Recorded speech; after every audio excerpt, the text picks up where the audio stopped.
good evening. I believe we are live now.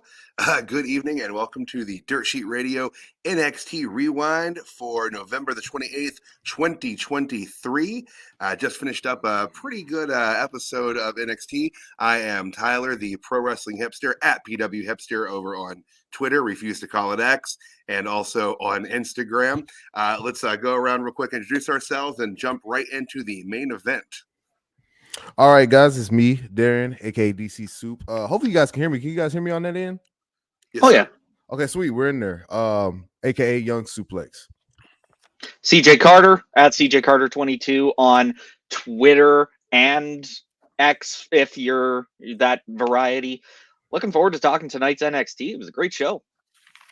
Absolutely, and we'll just jump straight into the main event tonight, which was a fatal four-way, which had Wesley taking on Cameron Grimes, Johnny Gargano, and Bronson Reed, with the stipulation being that if Wesley wins, he gets to face Dirty Dom here in just a couple weeks at Deadline, and if Wesley loses, he would never get another shot as long as Dominic holds that title. Gentlemen, what did you think of tonight's main event? Solid match of the night for me as far as I'm concerned. The one thing that I kind of have to say about it though is kind of the same thing that I talked about last week. Like they telegraphed this so hard. They could have just said fatal four-way number one contenders match. Like I'm good with the stipulation. If West didn't win, he'd never get another shot. I like stipulations like that because it really ups the stakes. But they didn't have to bring in former North American champions from the main roster for this match. They could have added Axiom. They could have added Nathan Fraser. Any of these guys, Dijak, any of the guys that were sitting in the back with nothing better to do. They could have given them the exposure and the spotlight, made it an actual fatal four-way number one contenders match where whoever wins the match goes on to Deadline. But what would have happened for the North American title picture at Deadline if Johnny Gargano won or if Bronson Reed won? That it just doesn't make as much sense to me to have such a high stake for Wesley and then nothing for anybody else. Aside from that, though, like the action was fantastic. I love seeing the continuation of Ivar running in to attack Bronson Reed. That's the kind of thing that I would have loved to see continuity wise, like I was talking about last week with Xia Li and Becky Lynch. This is the kind of thing that works best. One hand is talking to the other. They know everything that's going on. But yeah, like I said, overall match, I'm looking forward to seeing Wesley versus Dominic at Deadline. Right, and that's a good point you made about like the other three men in the match had no real motivation here, storyline wise. There was nothing for them to win. But Soup, you were saying, man? You talk about continuity. Lord have mercy.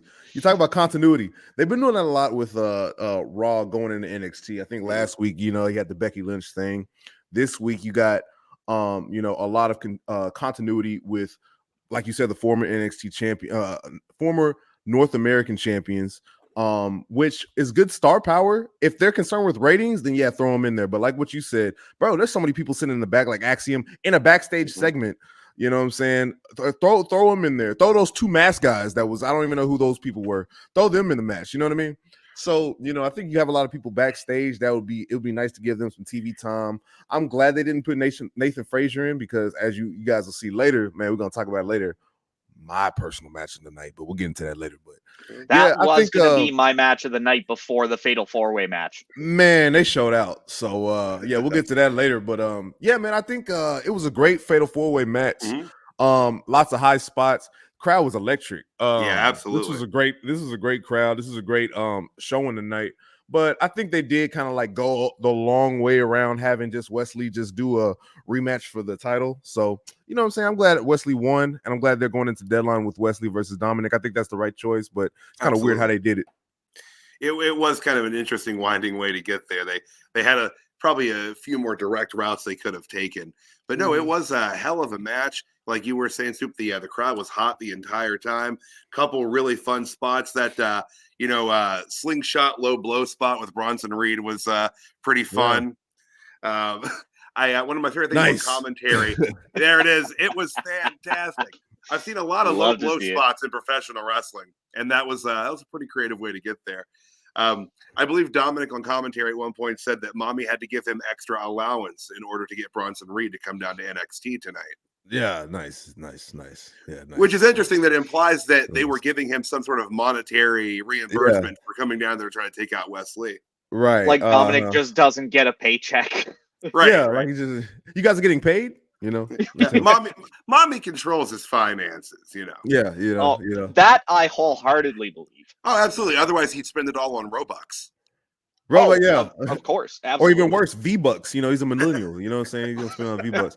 Hey, shout out to Bronson Reed picking up 3 dudes at once. I don't think I've ever seen that. I think John Cena did 2, but Bronson did 3. You know, that's crazy. Well, and it reminds me of the spot that Rick Boogs had at WrestleMania against the Usos that took him out of action for so long. And to see that kind of strength in a guy like Bronson Reed, it makes sense, but it's still just so awesome to see those kind of moments happen. That's crazy, man. And again, you brought up the continuation of Ivar and Bronson Reed's feud coming out of Raw. Big meaty men slapping meat. So that's going to keep going. And again, I'm going to say this every single time Ivar's on TV. I hate that gimmick. I hate it so much. I guess he was so pissed off about the double count out, though, that he sailed his Viking ship from Nashville to Florida just to jump Bronson Reed. Because he's an actual Viking, you know what I mean? So that's what they do. That's what they want me to believe. Yeah. So what exactly is it about the Viking Raider gimmick that you detest so much? To me, it's just so hokey. And it's one of those things where, a lot of times you see some wild gimmicks out there and people really put themselves into it full force and you at least believe they believe it. I've never thought for a second that they actually buy into the whole Viking thing. Like, I'm a Viking. Yeah, like it feels like around, a cosplay. And it's just like, it's where, to me, the promos are hokey and bad. I think the costumes look bad. I said this last night too, but it's like the Berserker has, children on the roster. Yeah. It's bad. Like, and they're all such great talents. Eric, Ivar, Sarah Logan, like they're all so bloody talented. But they're saddled with just a bad gimmick. I don't really understand why they had to give them something so cartoony when they brought him up to the main roster. At least they only called him the Viking Experience for 1 week, though. Lord have mercy. That was horrible. They can still have the lore of a Viking. They just don't have to actually be Vikings. You know what I mean?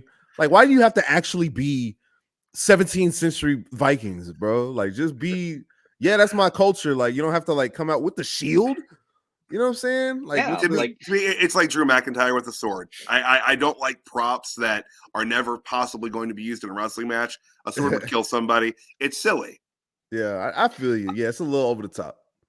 I mean, I still think it was a bit over the top for them to actually kill Mark Calloway and then resurrect him for him to be the Undertaker. Like, at least it's not as crazy as it used to be. Say, man, Undertaker is one of those special cases where you're like, you know what? This is crazy, but it's beautiful. I've accepted sillier things in wrestling than the Viking Raiders, but for some reason that one just sticks in my craw. I don't know why, but like I have no problem with people teleporting. People being entranced or controlled, like other supernatural abilities. Like I'm fine with all that, but if for some reason it's the Viking thing that it bothers me. They're just maybe I don't really have as good a reasons. Just one of those things where it's just for some reason just makes my eye twitch. Hey, we're gonna call it the Viking of the night instead of Constable Corbin. It's gonna be What? the Vikings. No. That still needs to be like the benchmark. Like it does not get any worse than Constable Corbin. No. What was that about? This is going to come up every single week. How much Constable Corbin was bad, and how much poor Baron Corbin's been drugged through terrible gimmick. Well, they never made Baron Corbin a Viking. Actually, when he was King Corbin, that was a pretty close. That was just as bad. The king thing too. It's like, bro, like how many times we gonna put a crown on somebody and call him a king when they just were in catering last week? You know what I mean? Like they were in the drive-thru at Wendy's last week. Now he's the king. He's like royal. What's going on? I don't know. But bad costumes aside. The main event tonight was absolutely stellar. I think they went around 17 minutes. So they went deep into the overrun this evening. I think they started with about 5 minutes to go, which is always exciting. Like, it's just always nice. It's an old school vibe. It reminds me back of the old Monday Night War era where they were going to both go over as far as they could to try to get that last second rating. Yeah. And hopefully it works out in their favor. It's interesting that they didn't do that for CM Punk last night. Because I did see some reports saying that Orton Mysterio ran long, and they needed to kind of salvage that time. How do you cut CM Punk's return promo off? Like I did notice that it boggles my mind. He started his promo kind of fast. I know, usually you soak it in and like look at the crowd. Like he kind of like just immediately started, got to the points, and then boom, he was out of there. So probably because of the time constraint. Yeah, it is what it is, man. But I'm sure he'll certainly have more time going forward to get out there and make a little controversy. But anything else on tonight's main event? Actually, I do have a question. So, do you see them having Dom drop the title at Deadline? Yeah. I think it's about that time that Dom does. And I'll only say that because I feel like this is the next phase of the Judgment Day where they're going to play around with the idea that Damian Priest is going into world champion mode or world champion contender. I think they're going to try to want to get, if there is going to be a guy with the singles title, you know what I'm saying? Like it's going to be heavier stakes if, Damian Priest was the standout rather than, Dom has a title over there. Damian, he'll be fine. You know what I mean? So that's my theory. And I don't know as far as like the tag team titles, I think they might go with, I think WWE's in like a very like, they like to surprise people a lot these days, you know what I'm saying? So I wouldn't be surprised we saw Cody and Jay win the tag titles. I don't think anybody really expected that. And the tag titles don't really have a huge, crazy, deep lineage, bro. So I think they might go ahead and throw it on the Creed brothers. Yeah. Create a little bit of dissension so that way it's a lot more weight. They're going to keep Rhea's going to be women's champion until WrestleMania, my prediction. So the only other person right now, like, able to get some gold, especially real quick, would be Damian Priest. So I think that would make him feel even more important. Like, oh, I'm about to bring a title back to the Judgment Day because y'all lost y'all titles. So I said this last night on the Raw Rewind. I do think that next week Damian Priest is going to cash in during the Jey Uso Seth Rollins world title match. I think because I think they got to pull that title off of Seth. So he can feud with Punk because they don't need a belt involved in that feud. It can just be, strictly a grudge match. Yeah. But I disagree on that. I think they set up Drew McIntyre to be the interference in that title match. So I think what's going to wind up happening is either a disqualification or something happens where Seth ends up getting the pin because of Drew McIntyre. And I think we're going to wind up seeing, because if they're starting the build to the Royal Rumble now, I think that's going to lead to Jey Uso versus Drew McIntyre at the event. And I think it's going to lead to Seth defending his title against someone else before they get to CM Punk. I think that the way that they've been building lately with the slow burns over time, I really like that. I think it really it allows people more of an opportunity to get invested before they actually see the big match. So I think that's something that they're going to try and hold off until WrestleMania, which if CM Punk gets his way, it might main event night one. We'll see how it goes, but I think that's something that they're going to hold off until they have the largest audience possible.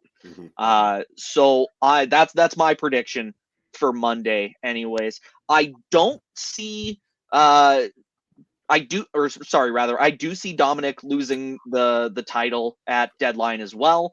And you kind of hit the nail on the head. Like, his time there is obviously fleeting. I think they took the opportunity that they had to give Dominic some more exposure, some more experience, and I think now they're just going to leave him on Raw full time. What does that do for the North American title picture? Because even when I was thinking about if Dominic won, who his next challenger could possibly be, like that's another problem that I have with them calling in these former North American champions for this Fatal 4-Way. It doesn't do anything for the NXT roster. They should have taken that time to prop somebody up and even give an indication of who the champion's next challenger is going to be, whether it's Wesley or Dominic Mysterio. That's facts. But even now, I'm like, who is Wesley going to face off against? First name that pops into my head is Dijak, and we've seen that before. Yeah. So I think they missed this golden opportunity. I'm going to rant about this until next week, I swear, if someone doesn't cut me off right now. Yeah, I get it, man. You know, the North American title picture is kind of weird, man, because it's mostly been to get heat for Dominic, you know, rather than to kind of establish a mid-card little brand over there on NXT. So, I mean, you know, push come to shove, man. I think the best bet, like I said, would be to take it off Dom, because what else is he going to do with it? I mean, you know, you got Wesley coming back. I mean, Wesley's coming back off of, you know what I'm saying, or whatever it was for. I think it was injury or something like that. I don't know why he was gone for so long, but finally came back, and like, you know, everybody's behind him now, so you might as well go and put the title on him. Dominic, let's see the next phase in the Judgment Day. I feel like they got some more stuff to do in the Judgment Day other than him just coming out and getting booed. Let's try to further that, you know what I'm saying? Absolutely. Totally. All right, so anything else on tonight's main event? You guys ready to loop around to the front of the show? Man, let's start at the beginning. All right, so the show opened up this evening with the NXT tag team titles on the line. The family, Tony D'Angelo and Channing Stack Lorenzo, taking on Angel Garza and Humberto Carrillo. Hell of a match, hell of an opener. But let me tell you something, Absolutely. man. They started off hot. They started off hot this one, bro, and I think this kind of set the pace for the rest of the show as far as in ring wise, because everybody just seemed like they were just on one. By that, I mean everybody was going like 100 miles per hour in a good way. I know a lot of people talk about like, oh, you gotta slow down. Look, something about like this young NXT roster is like they are going so fast. Like I don't know if you guys taking any wrestling training classes. I took 2 and I fucking gave up. I couldn't do it. Like, props to everybody that goes in there and does it. But, I was 14 and I tore my Achilles tendon. Yeah. Ooh. Hey. Yep. Butterfly suplex. The Casanova kid and I lost connection halfway through the move, and that's when I found out I was not destined to be a professional wrestler. Hey, man. Hey, coach told you to sit your ass down. No, I was playing. But like, that's the thing is like you go 100 miles an hour, and it's like, man, the cardio these guys have is great. And I think like especially with Angel Garza, Humberto Carrillo, they go so hard as far as their high flying ability. They have a great balance between technical and high flying ability. Now that they're working heels, you don't want to excite the crowd too much. Right. Then you got the family with Tony D'Angelo, Channing Stacks. They kind of grew on me. You know what? Just like how you thought about the Vikings, I thought about these dudes because I'm like, bro, what is this, Sopranos? You know what I mean? Like it was kind of like a weird kind of like, it was kind of a little hokey, but their in-ring stuff is really good. So I'm glad they have the title still on them. And I think they have a thing still going with Chase U. So we're going to see how that ties in. But I thought it was a great match. Oh, yeah, absolutely fantastic. And kind of like to what I was saying last week with their attack on the family after their dinner, that's the right energy. So starting off this match with a blindside attack in the entrance it set the tone for the match, and it was exactly what they needed. It turned into an all-out brawl, and that spot at the end with D'Angelo throwing Stacks over the top rope onto Garza onto Carrillo, had me laughing so hard at that because like I you could hear D'Angelo in the ring talking and it's like, I love you, never forget that. It's like, what are you talking about? Just, and then just chucks him over the rope. That was a great spot. Well, and that's kind of like what I was talking about with the overall dinner last week. It's one of those character building things that Mhm. it's a little thing, but it's so good. Like I love seeing stuff like that. Yeah. And I gotta say, both teams incredibly smooth in the ring. I've always been a big fan of tag team wrestling. I don't, not maybe not to the extent of someone like a Jim Cornette or something, but good tag team wrestling can main event a show. And I know this was the opener tonight, but it was just the storytelling was there. The constant tags in and out. The again, we had multiple low blow spots tonight that were interesting. I don't know that I'd seen a low blow occur on a kick out before this evening. Yeah, Other than the Jay and Roman, the Jay and like Roman one, those yeah. ones. Yeah. The Shoryuken, you know what I'm saying? Kick out. The Shoryuken kick out. What do y'all think about the current tag team division in NXT? I see somebody in the comments said New Day could go to NXT. I mean, New Day's already done that before a little bit, you know what I'm saying? But I think they have a solid. Honestly, man, I can't really think of a huge number of tag teams in NXT right now. So, what do y'all think about the landscape of the tag team division? Should they start pulling more people like New Day from Raw?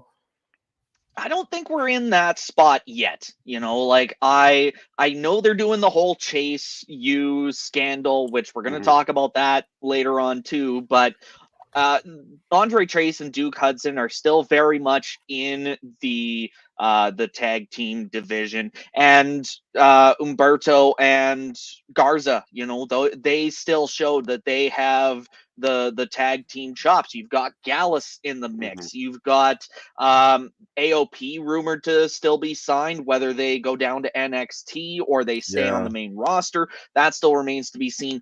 But as far as tag teams on the main roster that I would love to see down in NXT, it's like you said, the New Day's already done that. Mhm. Yes, they draw, but I would rather see a team that we don't see very often. If they called the rest of the LWO down, if they called those guys that just aren't doing much right now because the focus is on the rest of the stable, I'd be fine with that. Yeah. Yeah. Oh, yeah. And that's what you need to use NXT for now, is just to try to help out those on the lower mid card on the main roster. Because like we saw with the and that's another thing about the the main event tonight. When was the last time you seen Johnny Gargano get a pop like that? When was the last time you seen Bronson Reed, Cameron Grimes get pops like that? You know what I'm saying? So like, Yep. I think I that's said what that. you need to utilize NXT for too. That's one of the things I loved about seeing Johnny in NXT tonight. I love seeing him get that pop, and it's just not happening for him and Ciampa on the main roster right now. The crowd goes mild when they hit the curtain. Oh man, he's just not over, man. I don't know what happened. I think they have a following for sure, but I think a lot of their fan base is still really tied to their NXT days. Mhm. And Yeah. yes, FTR is Including back me. together. Yeah. And like FTR is back together. I think that's fantastic, especially for the tag team division. But it's kind of like we were talking about before we went live. Not a lot of main roster fans seem to follow NXT, Mhm. and that really hurts their presentation. Carter and Chance, for example, like the crowd chanting along with their music, the ooh, ooh, like they just didn't have that reaction when they went to the main roster. They got the smoke guns back, so I'm hoping that leads to something for them because I'm a fan of them as well. But yeah, the connection just isn't there the same way it is for NXT. Right. Yeah, it's unfortunate, but man, I think once people watch more, they can connect, because I feel like when you go to Full Sail, it's like a more intimate what's it called, setting, so Mhm. you get connected to the gimmicks and the characters and the cues as well. So it's just one of those things, man. It's hard to translate to a bigger roster where you're trying to share the spotlight with everybody. So it's tough, man. Mm-hmm. It is, and I think that with this current crop of NXT talent, as they get moved up to the main roster, I do think that the general main roster audience will recognize them a little bit more due to the crossover that they've had. I think that having Dom on NXT and just how much people love to hate the kid, I think that has brought more eyes back down to NXT lately. Oh, Yeah. definitely. And even just the constant sort of revolving stream of main roster talent heading down. I did see another comment disagreeing, saying that there should be limited main roster talent, and I agree in a sense, because like I said, they could choose to spotlight NXT talent ahead of main roster talent. They already get that exposure just being on the main roster. Right. But at the same time, it's kind of like Soup mentioned earlier, you get the ratings bump from being able to advertise these main roster stars coming down. Like they wouldn't have had Seth Rollins versus Braun Breaker if it wasn't a huge ratings opportunity. So absolutely. Yeah, like it's a fine line. It really is. And I'm on both sides of it on many an occasion. Absolutely. And I do wonder if the occurrence of Raw and SmackDown talent appearing on NXT will dwindle down a bit once NXT is on the CW network. Because right now NXT is on USA, as is Raw, so it kind of behooves USA to do a lot of cross promotion. But I think SmackDown's going to be on USA going forward, and as of yet, Raw hasn't made any sort of announcement where they're going to be after the coming year. But I don't think any other network's going to want that much cross promotion with NXT being on the CW. So I do imagine once they go to the CW, you're not going to see as much main roster talent showing up on NXT. That's a fair point. That's true. That's true. But the family took that match in roughly about 12 minutes. Anything else on tonight's opening tag team title match? Nothing else for me, man. Nothing for me. Yeah. All right. Marching along, we had this week we will bring that up. Nikita Lyons had a little promo package tonight. Showed her doing a little training. And she made an appearance in the audience this evening. You can see her in the background shots of a couple matches there. She looks good. You know what I mean? She looks good. Hey, you know what? And that's another thing too. So you talk about star power. I feel like Nikita Lyons has that. It's a weird sensation now to where I'm not talking about that. No, I was playing. It's a weird sensation. Yes, you are.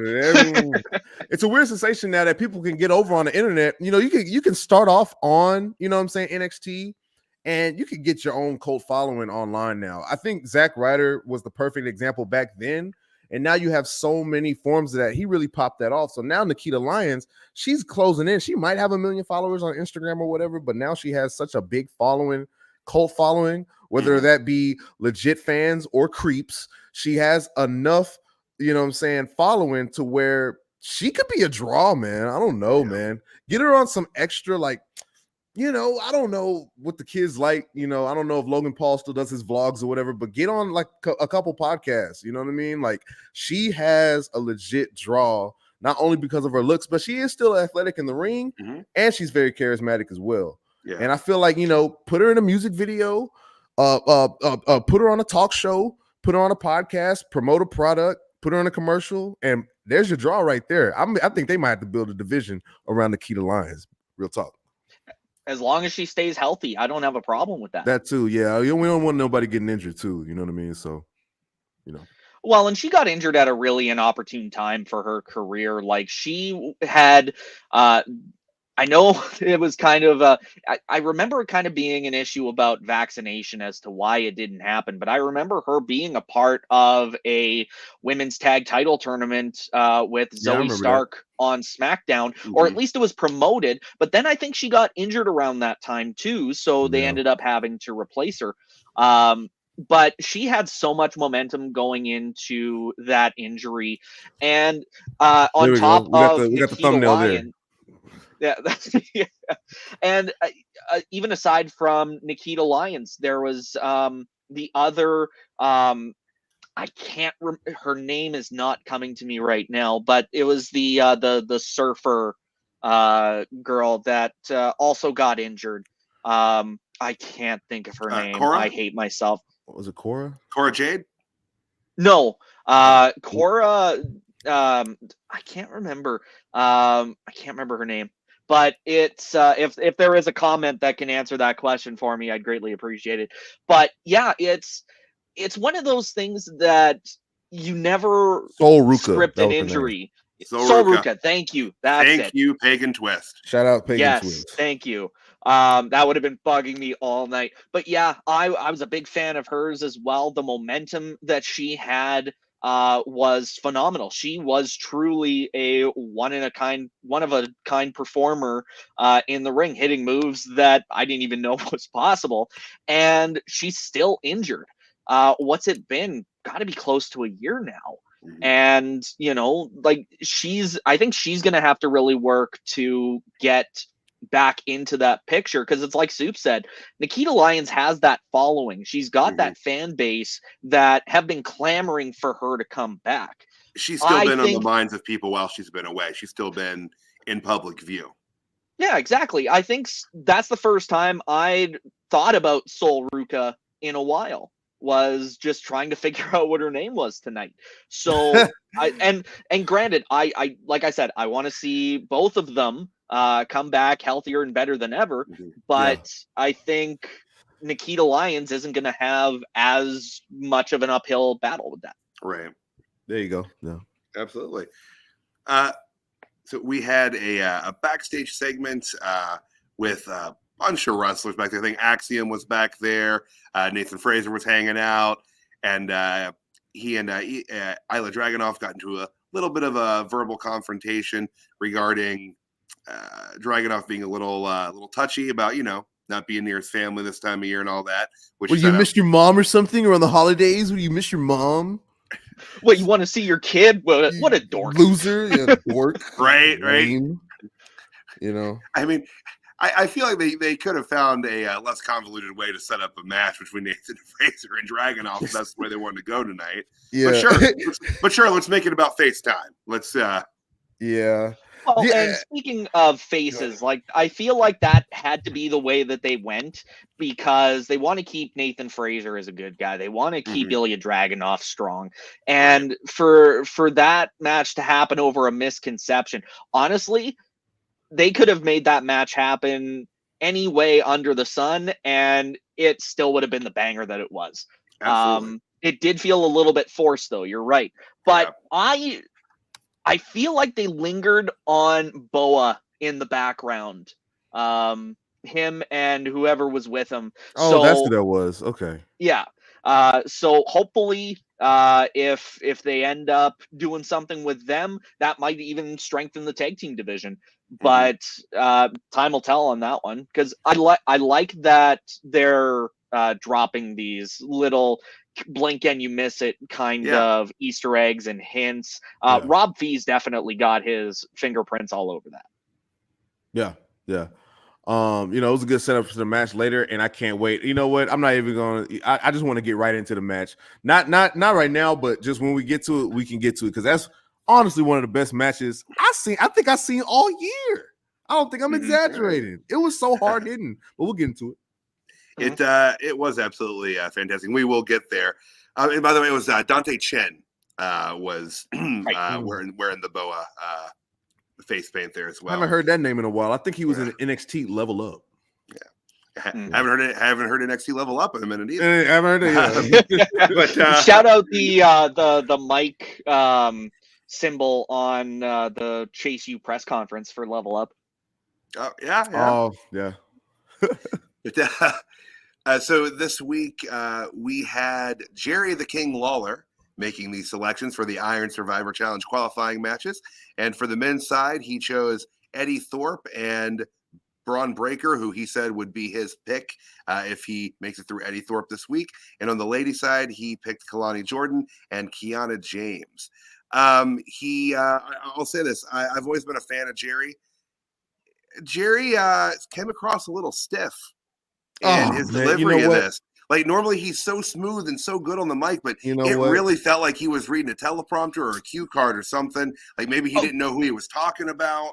Okay, but to be fair, the man had a stroke. That's true. That is You know true. what? I was gonna say that too. You know what, Jerry, this is the first time in a while, and I love Jerry the King, but man, it's the first time in a while. I'm like, man, age catching up to him. Yep. So Age is it catching kind of up to him. hurt my heart a little bit because It's it was like, a little rough to listen to him tonight. man. I don't know. You know, I mean, he's getting, but all of our heroes are getting old, man. We're getting old, gentlemen. We getting old with it. That's tough, man. That's tough. That's Do you a tough remember one, the man. last time you heard Jerry Lawler screaming about puppies? Yes, I do. Yeah. It was a while ago. It was a long time ago, but Yeah. I remember it like it was yesterday. I just wanted to ask who thought it was a good idea to let Jerry Lawler within 500 feet of the PC, and is it legally allowed?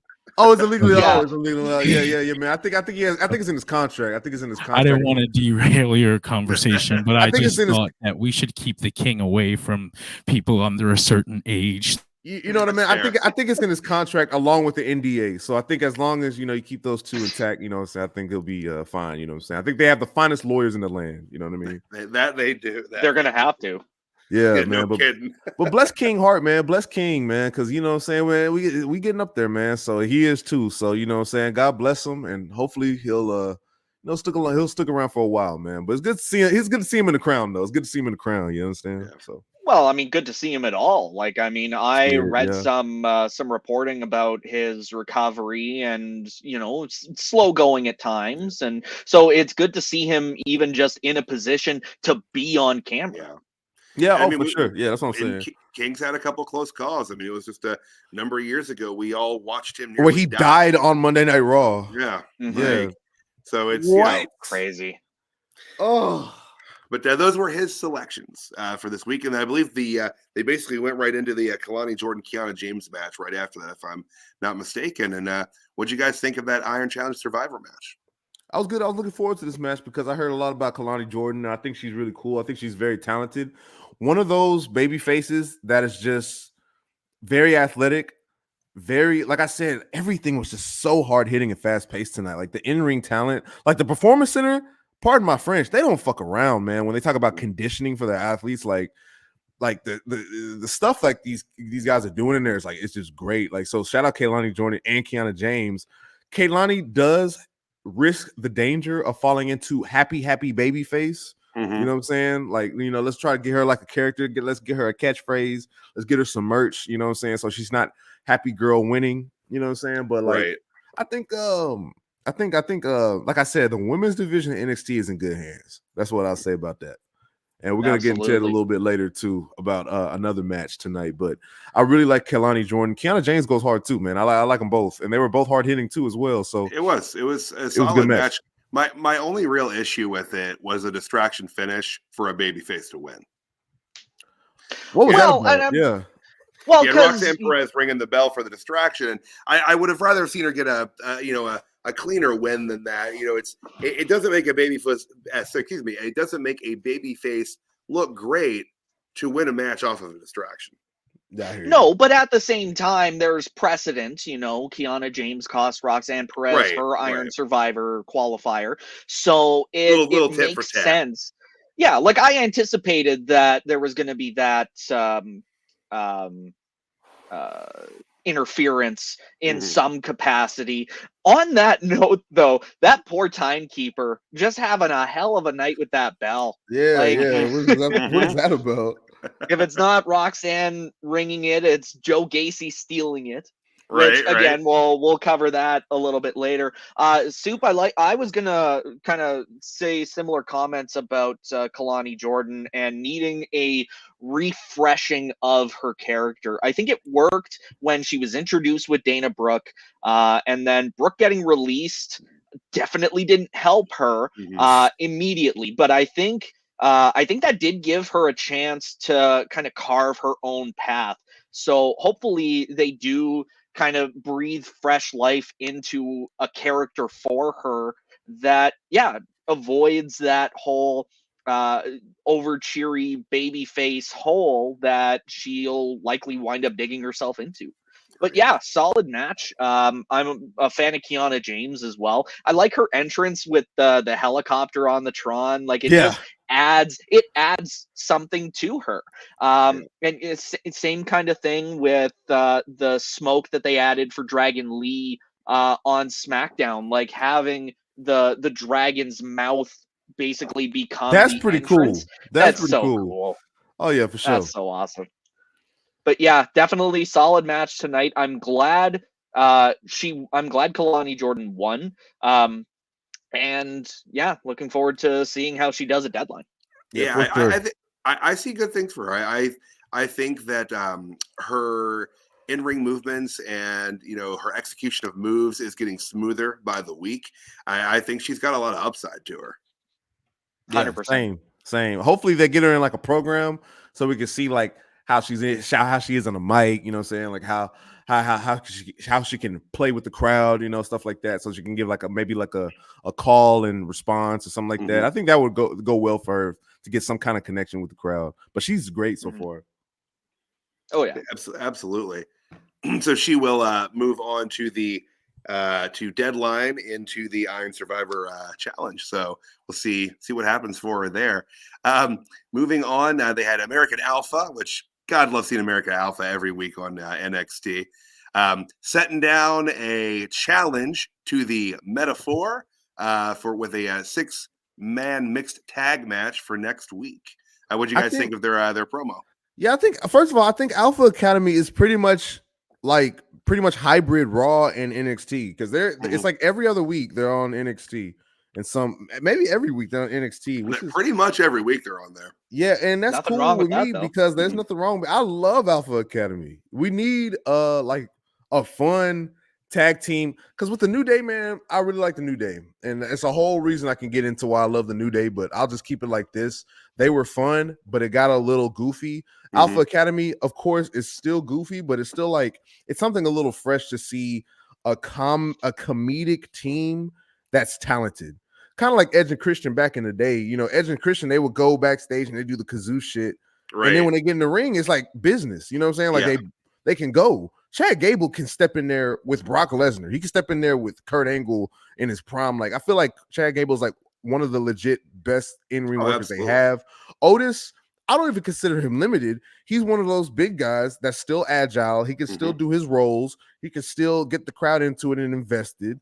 And you got Akira Tozawa who's like using like 2% of his wrestling ability because, hey, guess what? He's funny. So like, let's make him a comedic character. But he used to go off in all kinds of promotions in Japan. So I think they have a good squad. And Maxine, of course, looks good. You know what I mean? So well, and Maxine has the added benefit for her character that her pulling off the simplest of moves gets a pop because her whole character is, I'm so new to this. I'm super green. I just did a standard suplex and I get almost a standing ovation out of it. So that benefits her greatly. But they all work really well together. They're a fun unit. Absolutely. Exactly. Yeah, I think so too. And the fact that they work so well with Metaphor as well, like like I was talking about last week, match of the night, 100% was the Heritage Cup match between Gable and Noam Dar. And I think we definitely have the potential for another match of the night with this mixed tag next week. Yeah. I think as long as they are put, I think as long as they're entertaining, we're going to get the technical skill out of Chad Gable and good chunk out of Noam Dar as well. And you get the entertainment value out of Maxine and Otis and, the rest of Metaphor also being there and Tozawa on the side as well. Yeah, I think they have the potential to put on a really entertaining match. Absolutely. Looking forward to that one next week. Oh yeah. But, so I think up next was one of the most heavily anticipated segments of the evening. Andre Chase breaking his silence on the controversy surrounding Chase University. What did I tell you? This was the Eric Rowan Spider storyline of NXT. Nothing that they were hyping up could have been on the level that they were hyping. No. Oh my Yeah. gosh, it's unfortunate that gambling and misuse of funds was happening at Chase University. Yeah. Why does that affect the tag team of Andre Chase and Duke Hudson? I like it. It would make sense if Chase U was an actual institution where we saw more than just the office space at the performance center that they pretend is a classroom. But no, it had to be well, Yeah. and I get that they want to add a layer to the Andre Chase character because he's Right. really been a one-note character for so long, but he's Absolutely. also entertaining. So like just going off in those pre-recorded segments and adding the bleeps and everything, like it's entertaining. I love Andre Chase, and I hope that they bring Chase U to the main roster in a meaningful way, but this storyline, I'm gonna have to wait and see what happens because right now it's not gripping me. And I know they said that it's not a matter of like they didn't say how much money it was, they didn't say who he owed it to, but it's obviously the D'Angelos if they're the ones dropping off the envelope. So we'll just have to wait and see what happens. So but is it Andre Chase's gambling problem? Is that what we're establishing here? Is he the one that misused the money? That's what it sounded. Well, he took responsibility for it. Right. It kind of felt like they were going that way of it was Andre Chase that was gambling the money away, but who knows? That comment that just showed up saying that JC and Thea looked guilty as hell. Who knows? That could be them, and Chase is taking the fall. We'll have to wait and see. It's worth mentioning too that much like the promo they aired last week about Andre breaking his silence, this was played 100% serious. Like I'll give him that. Like at least y'all committed to it, and it makes it work. To me, it makes it a little more comical, just because they're acting like this is the worst scandal to ever hit any institution. And again, you're talking about a tag team here. It's not even a real college. Man, let me be real with y'all, man. Can I keep it a buck with y'all, man? I'm keep it. Can I keep it a buck with y'all? Chase U's still not over to me, man. I'm sorry, man. Chase U's still not over to me. I'm sorry, man. I'm gonna keep it a buck with y'all, man. That's my hot take for the night. Andre Chase is doing the best he can. I think Duke Hudson could do a lot more. I like the poker stuff. I don't know why Duke went with the Chase U stuff over the poker stuff. I feel like he could have been like the Gambit of NXT. I don't know how many Marvel fans we got in here, but like I think he could have been like the Gambit sort of NXT. You know what I'm saying? Just kind of like have that poker gimmick. But Chase U's still not over to me, man. I don't know. I think it's just a little too hokey to me. Kind of like the Viking Raiders. I don't know. The Raiders, the Raiders. I get it. But yeah, man, I don't know, man. But let's see where the storyline goes. I'm assuming they're gonna try to get back into a tag team program with the family, but we'll see what happens. All right. So after all of the startling revelations regarding Chase U, we moved into our next match this evening, which was the men's Iron Survivor Challenge qualifying match with Eddie Thorpe taking on Braun Breaker, Jerry Lawler's personal pick. Yeah, man. Shout out Jerry Lawler. I thought this was a good match. This is honestly the match where I kind of started dozing off a little bit. I had a long day at work, so you know what I'm saying. I kind of tuned in. The NXT barely made it. Started watching, and this is the match I kind of like trailed off a little bit. It's just like it was a match here to kind of further the Iron Survivor qualifying joint, and it was what it was, man. I think Eddie Thorpe's a good wrestler. I think Braun Breaker's great, of course, but it just kind of, Braun won. I don't think anything insanely huge happened unless I'm forgetting something. It was a pretty dominant win for Braun. They really played up Thorpe's injured ribs from the beatdown last week. And I think that's really the environment that I think Braun looks best in, when he can kind of play that, that hungry lion stalking his prey and just picking at him until he takes the win. And I I love Eddie Thorpe. Like his in-ring style, his character, overall his in-ring ability is just phenomenal. And I would have liked to see him win this match just so that he gets the opportunity to really showcase in the Iron Survivor match. And there is the last chance match next week that I'm crossing my fingers hoping he gets it. But this match didn't need Braun Breaker. I think Braun Breaker should have had a different rivalry set up beforehand heading into Deadline that might have even put him back in the NXT title picture. But then, well, and Deadline could do that if he wins the Iron Survivor match. But I'll have my predictions for Deadline closer to the day. But I think if they put Eddie Thorpe in that match, it's only gonna strap a rocket to him. Like even if it's not the NXT title, he'd make a hell of a North American champion. Absolutely. Oh yeah, like, I think so too. He should have been in that Fatal 4-Way match tonight. Yeah.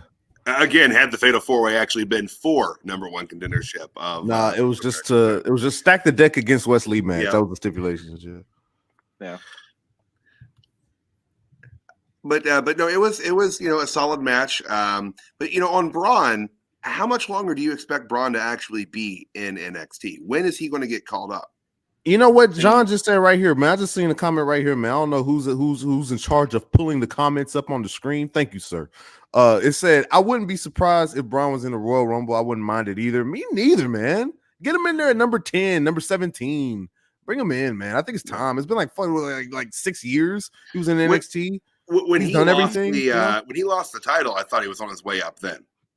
Me too. And that was a minute ago now, and he's been kind. I feel like he's always got something interesting going on, but he hasn't had anything super compelling really since losing the title.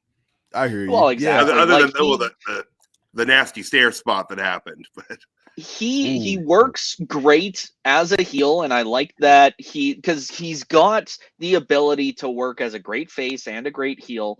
And if they bring him up to the main roster, he is just gonna do amazing things. But yeah, they took the title off him at Stand and Deliver, I think, heading into WrestleMania season. I thought he was getting called up at the same time too. Definitely a shoe-in for the Rumble as far as I'm concerned. They usually call up about 2 or 3 NXT stars per year. So I definitely think he's got one of those spots on lock for sure. Whether he gets called up in the draft, because they'll definitely have another one of those next year, or if they just decide, all right, it's time, let's put him on Raw like they did with the Creeds.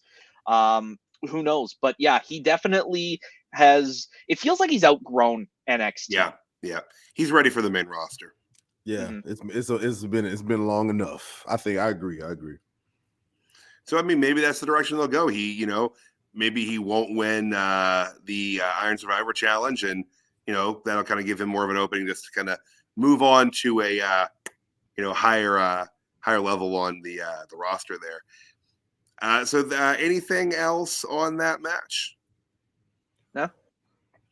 All right, that concluded the first hour of NXT, and moving into the second hour, we had a backstage segment with Trick Williams and Carmelo Hayes talking about some footage that leaked from the NXT Anonymous page over there in the Twitter sphere of Lexis King watching from the corner.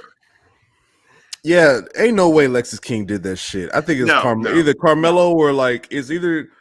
I mean, but that's the thing too. Is first of all, I'm good. Hold that picture right there. That beard. That beard and that edge up. Oh my god! Did he get his haircut like 30 seconds before the promo, like the cameras rolled?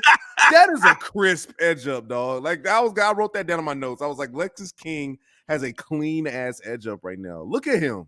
This dude is handsome. Anyway, but yeah, man. So check this out, bro. You know what I mean?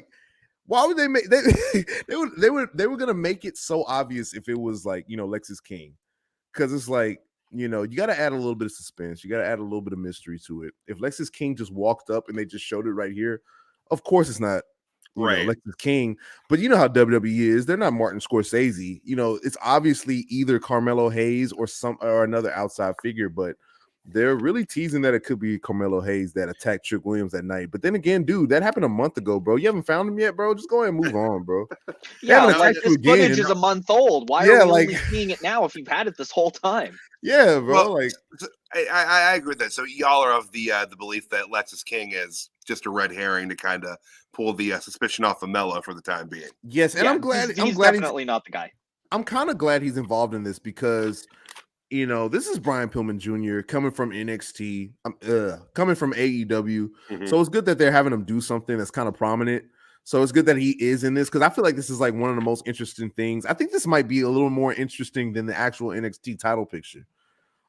It's just like who, you know, kicked the shit out of Trick. So, you know, the fact that he's in this storyline is pretty cool. So, you know, and Mello, I got to give him a lot of credit on characterization on this. He's been playing this really well with little subtle lines here and there, facial expressions that do tip the hat towards him being the perpetrator for this.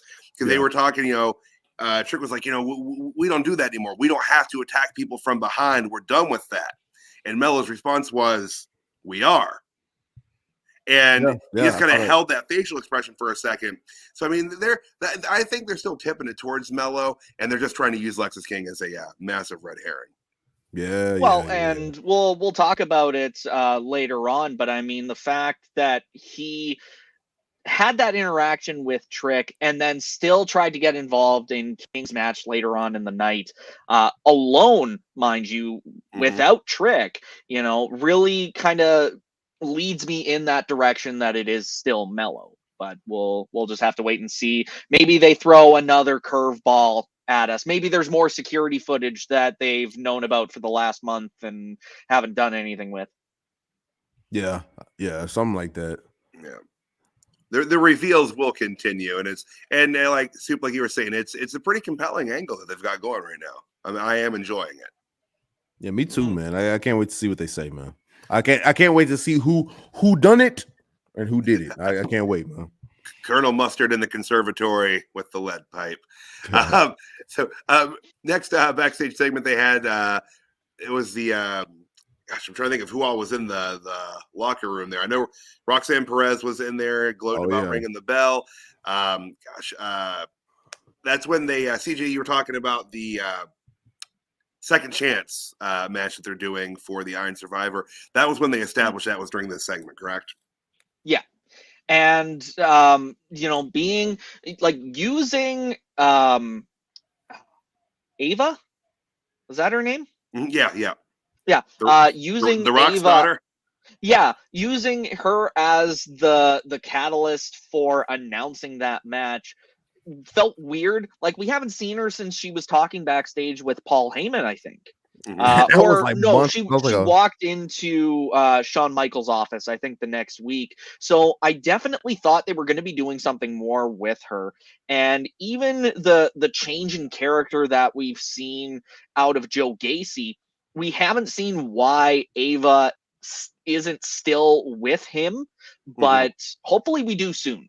And it'll be interesting to see, for me anyways, where they go with Joe Gacy. I'll kind of talk more about that again later. But with this segment, it felt kind of just like a shoe-in. Like, they could have had some graphic to announce that they were going to do a last chance match, and it really just felt like they were setting up a backstage brawl between the women's locker room so that they could set up the parking lot attack that closed the show. Yeah. You could have just gone right to the parking lot. You know, like, we get it. Like, they're fighting. She just cost Kiana James the match. Like, they could have just gone there at the end of the show and it still would have made sense. But it feels like they still think the audience needs their hand held through the entire show. And you know, like, we can put 2 and 2 together. Yeah, and it's like, does that? I know we kind of skip forward to the ending a little bit, but it's like, bro, were they fighting for 2 hours straight? Aren't y'all tired? Don't you need a water break? Like, are they like fighting like in the park? Like, y'all went from the locker room to the parking lot, bro. Like, bro, that's a lot of fighting, bro. How piss poor is security that they couldn't stop a brawl in that length of time? Yeah, exactly. Right? Like, bro, like get them. You know what I mean? Like, subdue them. Well, I mean, these are also the same security guards that during a segment they'll take one punch to the face and they're down for the rest of the segment. So yeah, roll out the ring. Yeah. roll. Man. Yeah, so yeah, devolved into a brawl, and like I said, set up for a segment near the close of the show. But the next match on the card, I know, is the one that Snoop was wanting to get into here: Nathan Frazer and Ilya Dragunov. Man, let me tell you what, man. I know a lot of people don't watch NXT. Let's keep it a buck, like I always say. But this is honestly like a match of the I might be going crazy by saying match of the year, man, but like match of in the whole spectrum of NXT matches this year, this blew me away because this is just like a setup match for the. Do you think Baron Corbin versus Ilya Dragunov is going to go this hard? This match was insane. Insane. If y'all didn't watch this match, if y'all don't hear anything else from us for the rest of the show, go back and watch this match. Nathan Frazer, I've been following Nathan Frazer since he went by Benjamin something on Instagram. And like he tweeted that, you know, I finally got my NXT chance. And then he got rebranded as Nathan Frazer, of course. Mm-hmm. And this guy, he models himself after kind of like Seth Rollins. I believe he kind of like got trained by Seth Rollins a little bit, and you can see it in his style a little bit. I see some Chris Hero in him. Some Chris Hero. Wow. I see some Chris Hero in him. I really do. Yeah. So you see some Chris Hero, you know, but like this guy gets it. Nathan Frazer does. And these guys were moving 1,000 miles per hour. Ilya Dragunov is one of the most explosive. And Ilya Dragunov is my top 10 favorite wrestlers today, right now. He's one of the most explosive wrestlers I've ever seen, not just by his movements, but by his facial expressions as well. Like straining. You know what I'm saying? Hey, shout out to Riak right here. He says he's watching from South Sudan, man. Oh, that's what's up, man. Hey, wow. Thanks for tuning in. Man. That's just the reach of Dirt Sheet Radio, man. Right. There you go, man. We all the way, you know, we like to touch the people. You know what I mean? But man, not like Jerry Lawler though. Not like Jerry Lawler. Oh man, that's not like the. Just stick to picking out the Iron Survivor matches. But dude, like he's so explosive, and those snap German suplexes were ridiculous. Like one second he's here, the next second boom, he's on the mat, he's on his back. Just oh my goodness, like just so explosive. And Nathan Frazer got some offense in too. This match was great, and if y'all didn't see anything else from NXT tonight, go back and watch that match. And that was a setup for a fucking Baron Corbin promo. This match was a setup for a Baron Corbin promo. And they did a lot. They did a lot in that match. They put about 15 minutes of content in roughly 5 minutes and 30 seconds of a match. Yeah. Was that how long it went? 5 minutes and 23 seconds. Holy cow. It felt like so much longer than that. Like it really did. And it's because it's like you said, they crammed so much in there. And that intensity is something that we see out of Ilya all the time. And that's what I really love about him. His matches with Gunther in the UK were just top tier gold. Like we talk about FTR, the 7-star tag team, you know, like that was an 8-star series of matches as far as I'm concerned. And the decision to hit his elbow not once but 3 times, like breaking up the pin to just hit your move again is like that's the intensity that I really hope we see at Deadline. But we're not going to see that out of Baron Corbin. No. So like he just doesn't have that same drive. So for us to see it tonight on free television, you know, like is miraculous. But also it's not out of the ordinary for Ilya Dragunov. Yeah. Oh, he's like you said, he's got some of the best intensity, not just in NXT, but I think of any roster in professional wrestling today. Well, I said it on Saturday for the Survivor Series rewind. Nobody turns it up to 11 like Gunther. Like the finish of his match against The Miz, just being able to suddenly lock it in, crank down the knee, and just have Miz tap out instantly was phenomenal. And that's the kind of intensity that we see out of Ilya on a regular basis as well. So that's another guy that I hope gets called up on the main roster soon. He is going to do amazing things on Raw or SmackDown. Yeah, for sure, man. Yeah, but I think he can spend a little more time in NXT as the champion, like as a top champion. Once he loses the title, man, go and bump him up, man. Yeah, absolutely. Like you said, this was a setup for a Baron Corbin promo, which was fine. It was a perfectly fine promo. Yeah, Corbin, again pushed the whole concept of I'm speaking to you through a screen, like you talk to your family, and really playing that. And it does make me want to see Ilya Dragunov just go in there and knock the shit out of Corbin. Yeah, but that's what I want to see anyway. Because as I've stated repeatedly, I'm not really a Corbin guy. So I just get him out there, knock the crap out of him, and go home with it. Yeah. So can't wait to see what they do deadline, man. I think Ilya is gonna get a good match out of Corbin, man. But this match was great, man. One of my favorite matches of the year, bro. Like I was like, and I'm so glad that I'm reviewing NXT with y'all because I get to see we get to see sleepers. You know what I'm saying? Like these are some sleeper matches. Like what I'm saying, this is not gonna be on a lot of people's highlight reels for the next couple weeks. But man, this was a great match, man. I really liked it. Well, if you don't watch a single other match from tonight, if you're watching the stream and didn't watch NXT this evening, watch that match. It's 5.5 minutes out of your time. You'll be all right, bro. And like CJ, like you said, it felt a lot longer and not in a bad way. Yeah, it didn't drag at all. It was high action, high intensity, high pace, and it's. I had this conversation with a friend of mine recently. I was telling him about these rewind shows, and he was talking about how he didn't watch or he hasn't watched NXT since they switched to 2.0. And I'm like, dude, you are missing out. And I specifically highlighted the Creeds versus the Dyad, that steel cage match from a few months ago. That one-arm power bomb from Julius Creed and Brutus just ripping the door off its hinges like it was made of plastic still sits in my mind.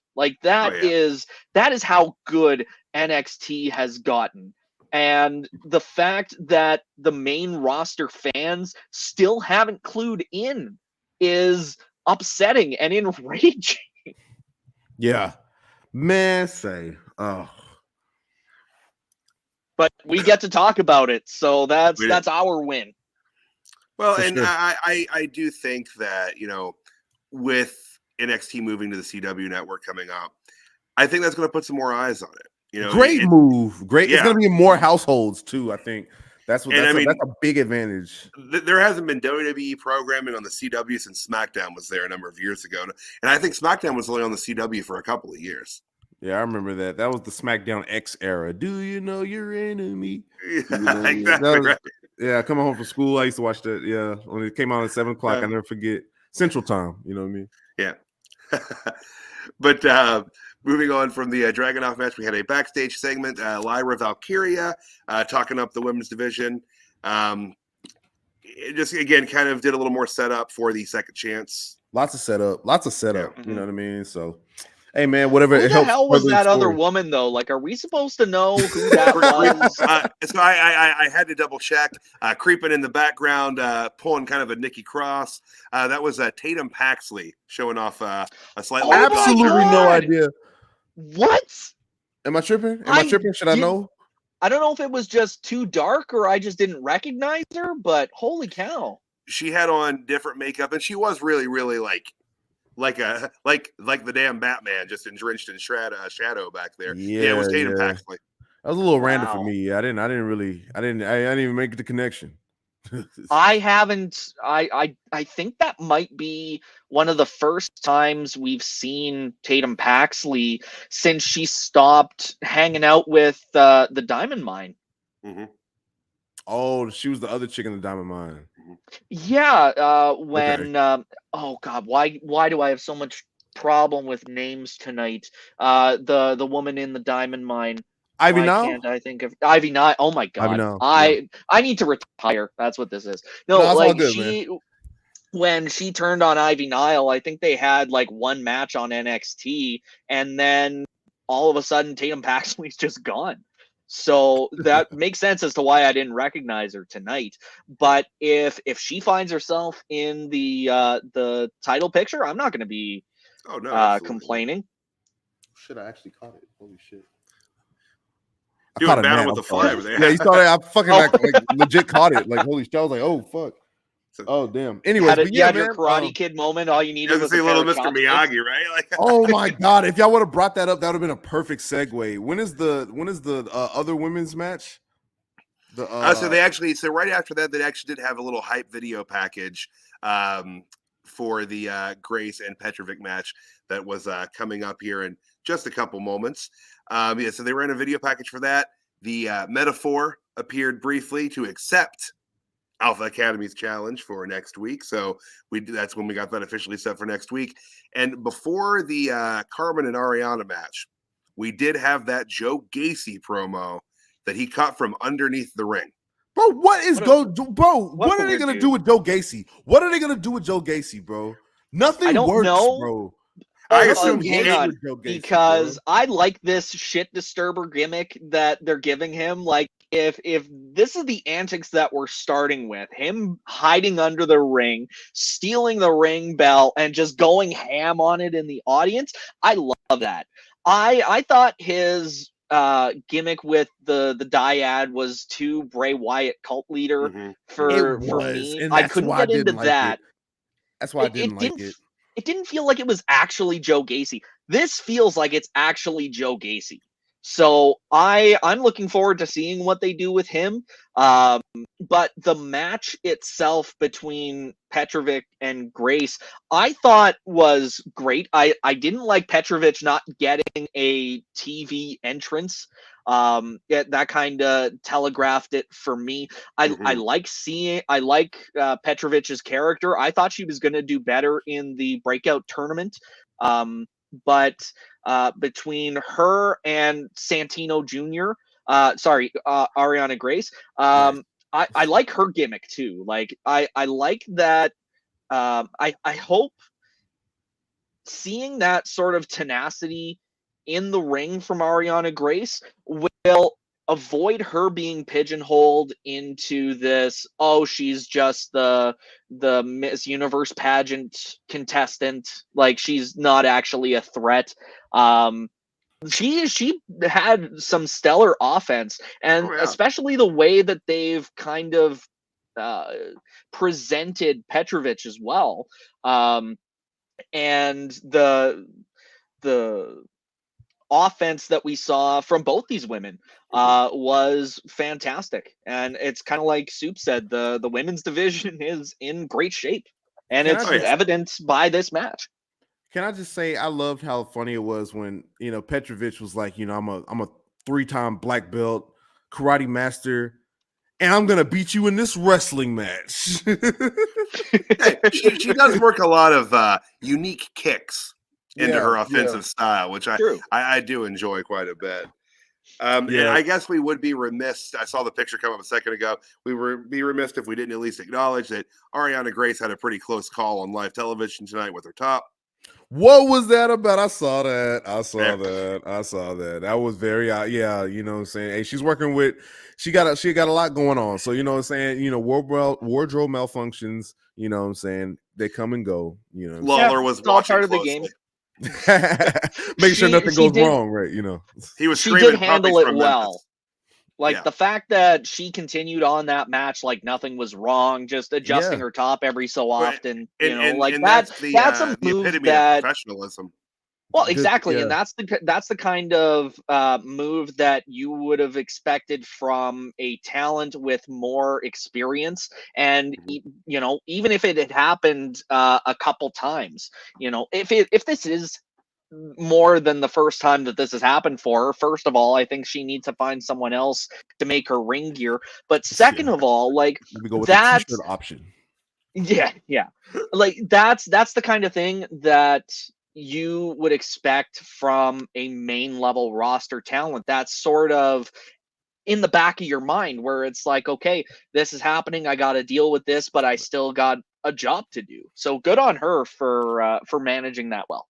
Because after the little almost the near slip, she still like worked like a disgusting face whenever I forgot who came out. Somebody came out or something like that, but like she still worked like a disgusted face.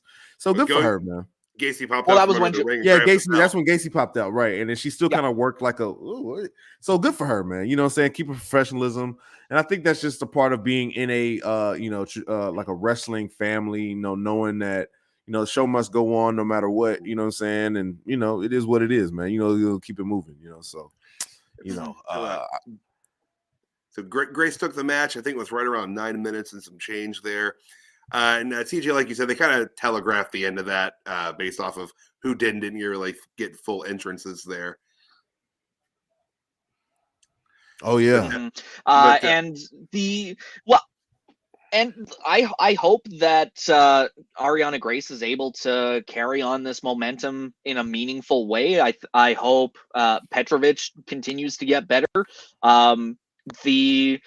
And I hope we see more out of Joe Gacy since we're talking about him. Like I said, his new character that they're workshopping for him it's working for me in a way that hadn't worked with his previous gimmick. So with any luck, we'll see something happen as far as further character development next week, but they've kind of been sporadic with Joe Gacy because I think the last time we saw him was at least a couple weeks ago. Yeah. All right. So moving on, we had Brooks Jensen and Lexis King, which was set up earlier in the night with that backstage segment with, again, that incredible beard and haircut job he had there. I got to say, that joke. I absolutely look at that. Look at it. Look, it's so damn clean. Respect it. Look at him, man. Like they might as well shave his head because that is Mr. Clean right there. Dude, look at him, man. Fresh out the chair, man. 30 seconds before the promo. I guarantee y'all, man. That shit is crazy. I do love that. Like, it's very reminiscent of Michael Hayes. He's got that bleach blonde look, got the dark beard. Oh yeah. Old school. And I gotta say, I love his throne entrance. Sliding in from the side on the throne, like that's pretty cool, man. Yeah, it gives him an identity. You know what I mean? Like the amount of swag that comes with that entrance, and even just like the relaxed sort of pose, sitting on that chair at the same time, like he looks like a rock star. He's acting like a rock star, and this entrance in particular, like you don't just hand out entrances like that. So hopefully it goes to kind of prove that the company does have faith in Lexis King to be able to outgrow or continue to grow and not just be Brian Pillman's kid.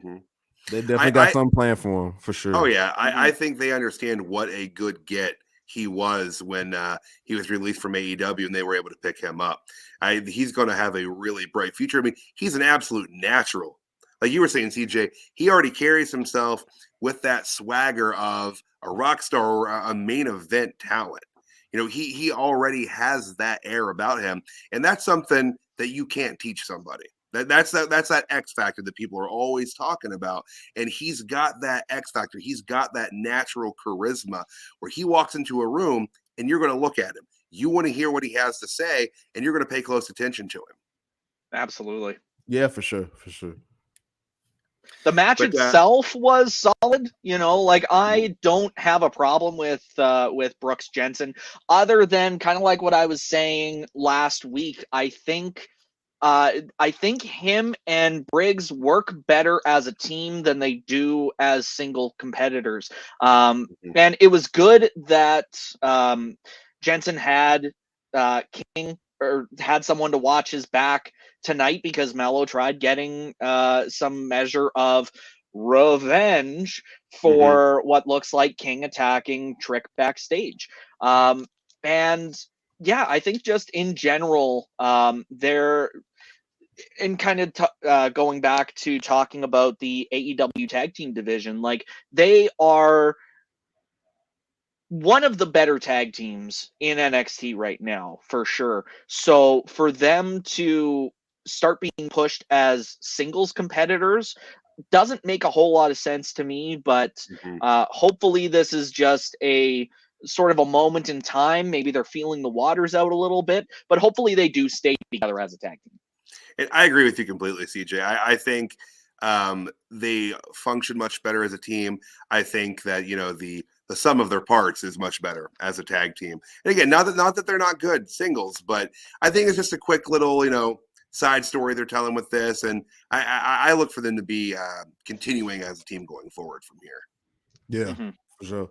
Didn't Carmelo and Trick have segments at a barbershop? Think Carmelo took him there to get edged up. Who did he take to get edged up? He didn't take Lexus King. Lexus King. Hey, is that suggesting that Melo?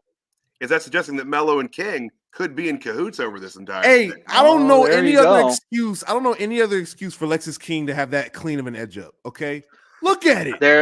They're talking shop in the barber's chair, man. That's a 90-degree angle on that man's jaw right there, man. I don't know. That dude got a clean edge up, bro. Hey, that boy looking fresh, man. Hey, good for him, man. Camera ready, damn it. Yeah, man, for sure. But King picked up the win in the match in 8 minutes and 16 seconds. So they gave them a reasonable amount of time. I feel like we had a lot of action bell to bell this evening, a lot of matches. And if I'm not mistaken, every match that had a commercial break in it this evening had the picture-in-picture during the commercial. Good shit, man. I wouldn't know because they don't do picture-in-picture in Canada. Oh, really?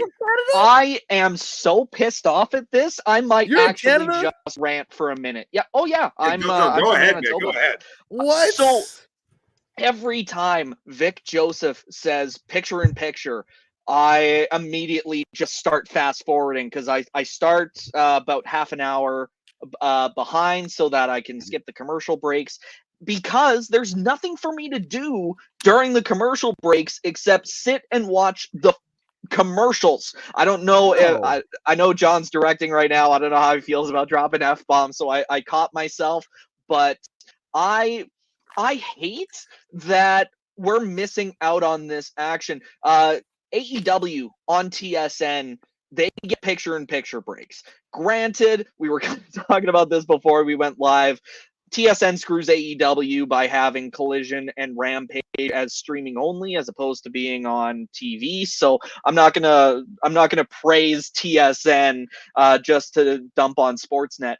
But the fact that we don't get picture-in-picture, it's such an easy thing to do. Right. You already get the feed from WWE. All it takes is the actual effort to hit a button. I've worked in control rooms before. All you have to do is hit a button. You hit the same button every time you go to action replay, and it's just the little box in the corner. There needs to be some sort of amendment next time that offers up and be like, hey, start giving us picture-in-picture. But why don't they do that for the main roster? Why is it just NXT that gets picture-in-picture? I've said for years, it frustrates me to no end that they even take commercial breaks during wrestling matches. You know, you're trying to present this as a legitimate sport. You know, we've got our suspension of disbelief to put ourselves in that mindset that what we're watching is a legitimate contest between multiple wrestlers. Yeah. You wouldn't do that in the NFL. You wouldn't cut to a damn commercial break in the middle of a play. You wouldn't do that in any sport. Yeah, it does. They book timeouts in the rundown of hockey games. Like you don't just cut to commercial because there's a lull in the period and you haven't seen anyone score a goal in a while. So like even when they do commercial breaks, and I know it doesn't happen often, but every time they have a match end over a commercial break, I feel a little vindicated because I'm with you, Tyler. I think they need to book the commercial breaks around the matches instead of just cutting in between. And it would not be that difficult for them to do that. They, to an extent, they used to do that. I feel like during the Monday Night War era, that was a lot more prevalent, that you wouldn't take a break during a match. And if you did, I always remember in WCW, Tony Schiavone shouting as they would go to the commercial, if this match ends during the commercial, we'll show you the finish of the match when we come back. I don't know that ever happened a single time. Yeah, and that adds really? a little bit of. Really? To my knowledge, it didn't. If anybody in the chat or anybody out there in the Streamingverse or on Twitter, if you can think of an instance in WCW where a match actually ended during the commercial break and they had to show you the finish of the match after the break, please let me know, because I don't remember it happening a single time. See, and that adds a little bit of realism to it too, man. Instead of, why don't you go to a commercial break after a match? Don't have any commercial breaks during the match. Instead of having somebody come out for their entrance and having to stand in the ring, because I went to Raw for like a month ago in Dallas, and to having them stand in the ring for 20 minutes watching Tribute to the Troop commercials in the live arena and WWE shop commercials and who's the best dancer in the crowd. Instead of having them do that, the Great Khali's kiss cam. Yeah, instead of doing the kiss cam, just run a commercial and have them do a normal entrance and have the second person in the 2-man match come out and do the entrance. Lord have mercy. Mm-hmm. It's not that hard. Yeah. Or no, even if they did picture in picture more regularly. Like that's the one thing that I don't think NXT would even be doing it if Dynamite wasn't doing it. You know, like when they were head-to-head on Tuesday nights, I think that really gave WWE the kick in the ass to be like, oh, yeah, we should be doing this too. But, yeah, the fact that it hasn't continued and spread through the rest of the roster is mind-boggling. Mm-hmm. Absolutely agree. So that would loop us back around to the main event, which we have discussed already. So, gentlemen, I will lead into this and ask, who do you have in your mind as the jobber, or, as we call it on the NXT Rewind here, the Constable Corbin of the night? Do we need to update that graphic though? Because I feel like specifically for NXT reviews, man. Yeah, I like it. I think we need to lock it in. Who was the Constable Corbin of the night? Because Baron Corbin is in NXT. Baron Corbin had the worst gimmick of 2018. The Constable Corbin gimmick. We didn't forget it. Stuck in our mind. Constable Corbin of the night. Who y'all got, man? Baron, if you're watching, we're sorry. It's not you, man. It's just. And I know you're watching. Oh yeah, like I'm still waiting on JBL to send me his hat. You know, I get that hat for you. He watches too, and I have to eat it on stream. Thank you, CM Punk, for doing the what we thought was impossible and actually coming back to a company you literally walked out on. My Constable Corbin of the night is actually a 3-way tie between Garza, Carrillo, and Frazier. Whoa. All for the same hang on. All for the same reason. They lost a match and looked amazing doing it. They did not have their stock affected in any way, shape, or form by losing that match. Frazier, we knew he was going to lose because he was going against the NXT champ heading into a title defense. That was telegraphed before they even announced the match. But Garza and Carrillo heading into this title match against Stax and D'Angelo, they have grown leaps and bounds past their Los Lotharios gimmick. I love it. I love to see it continue. And they are going to continue to do great things in NXT. So they are my jobbers of the night tonight.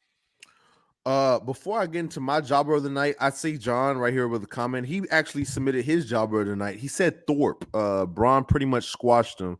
Eddie Thorpe, jobber of the night, he did his job, so he did do the job. But for my Constable Corbin / jobber of the night, you know what, man? I think I'm gonna go. I think I'm gonna go with the entire Chase U. I'm the words out of my mouth, man. I'm just not I just don't know where this is going. and y'all hyped it up, and it seemed like a fun thing, but it's just like, I don't know. It just don't seem like it's like a huge payoff to what y'all were promising. So, what were you gonna say, Tyler? You probably explain it more better than me. I mean, that's where I was going to go with it. I was going to say Andre Chase specifically, just because again, it was so much buildup and so much hype, in such a letdown. All sizzle and no steak, as I think Jim Ross would have said. There you go. It really was. It was a huge overture and a little tiny show. It wasn't. We said this last week. We really didn't think there was anywhere they could go with that was going to be a super satisfying payoff. Exactly. Yeah. So it is what it is.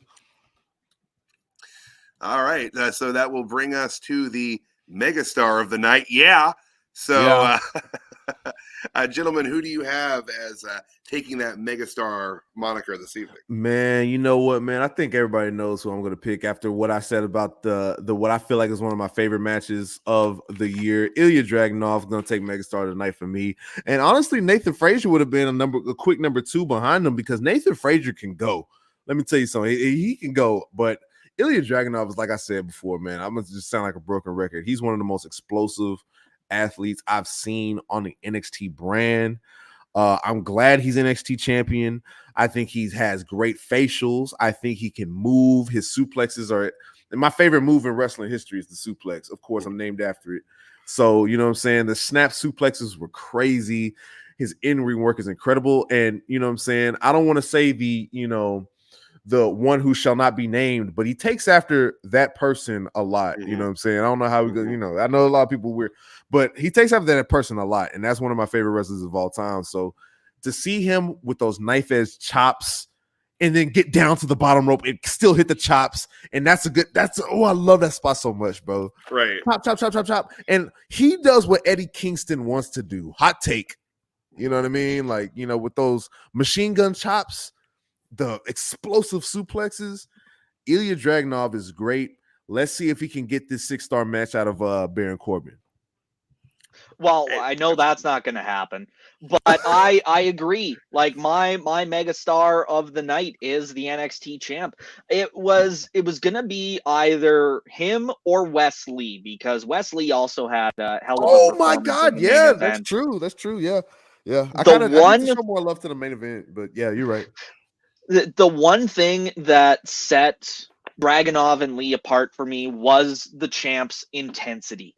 His and it's like you said, that knife edge chop spot where he's just firing on all cylinders. Fraser falls down and he still goes down to the level and chops him. I love that spot, bro. Something about that spot is just like, I'm not done with you. Like, boom, I'm gonna keep on going, like with the chops. Like, it's crazy, bro. Yeah, like it was a fantastic match all around, setting up a match that, because of the challenger, unfortunately, I could care less about, but it still showcased Dragunov's ability and just overall really cemented his character as this just this absolute badass that can hold his own against realistically anybody. So definitely Dragunov for megastar for me. I'm going to take a little divergent path here and base mine off of character development. I'm actually going to go with Joe Gacy. Wow. Solid. Okay. I gotta say, I loved that under the ring promo. I just liked how unhinged he was with that bell in the audience. It grabbed my attention, and it excites me to see what they're going to do with him moving forward, to see where this character is going to go and what he's going to become moving out of Dyad, because it was attention grabbing. I liked it, and it's not just because he was wearing a flannel. It has nothing to do with that, but I do like to rep anybody that has the flannel out there. But I loved what they did with this character this evening. Otherwise, if I was going to go with a wrestler, just again be a little bit different, I would have gone with Kalani Jordan. Even though I do kind of disagree with how that finish worked, with the babyface winning through a distraction, I just thought she looked really, really good tonight, and she's coming along so well. Like I said, her moves in the ring, her transitions in the ring, they're just getting really, really smooth, and I see a lot of upside in her. Yeah, man. Those are some solid picks, man. Hey, shout out to the flannel gang, though, too, man. You know what I'm saying? Flannel gang got to represent, you know what I mean? Nick Foley is smiling somewhere. Before we go, I have something for next week. Ooh. I try. It was. What you got?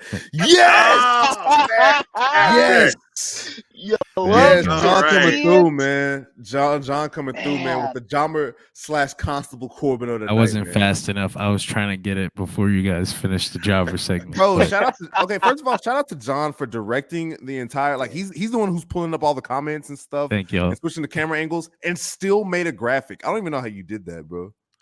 I 10 tried. out of 10 Is it jobs just- tonight, boss. Magic. Is it just one of you, bro? Are you the devil, bro, from AEW? bro? You You know, you guys are the ones doing the hard work.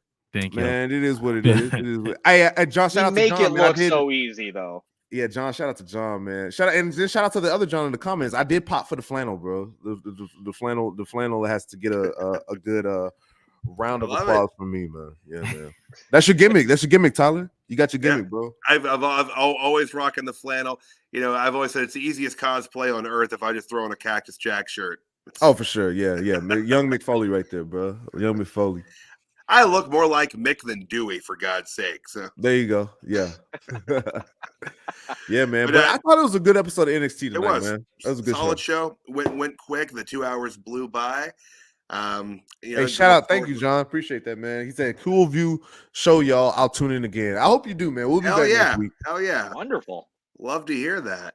But gentlemen, Absolutely. it has been a fantastic evening of wrestling and a even better discussion we had here.